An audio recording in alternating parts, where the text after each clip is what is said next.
Assalomu alaykum aziz mijozlarimiz. Max Tuningdagi yana bitta chiroyli proyektimiz tayyor holatga keltirildi. Bu avtomobilimizga ham bunaqa MLS brend ostidagi Diamond 2K monitorlarni uстановка qilib, ramkalarni tepada turadigan qilib o'rnatib berganmiz.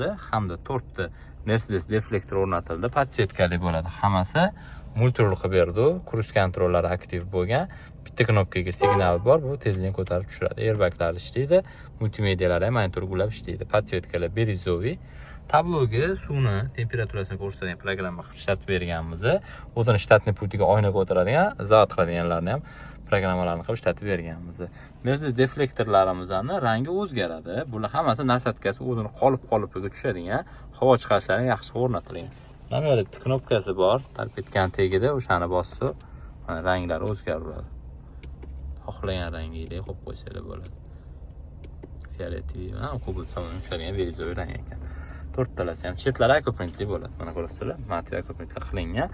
Undan keyin Diamond 2K monitorlarimizni mana qolip razmerlari joy-joyiga tushadigan variantdan o'rnatilgan. Hech qanaqa zazur bo'lmaydi. Havo chiqarishlari ham kamayib pasayib qolmaydi. Mashina ishlaydi.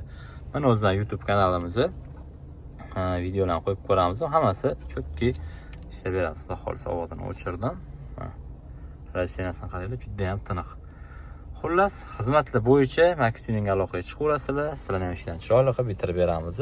Narxlari telefon orqali aloqaga chiqsanglar, monitor nechi pul, ramkasi nechi pul, deflektori nechi pul, rul nechi pul, programma nechi pul, hammasiga to'xtalib o'tamiz. Bizani kuzatib boringlar, e'tibor uchun kattakon rahmat.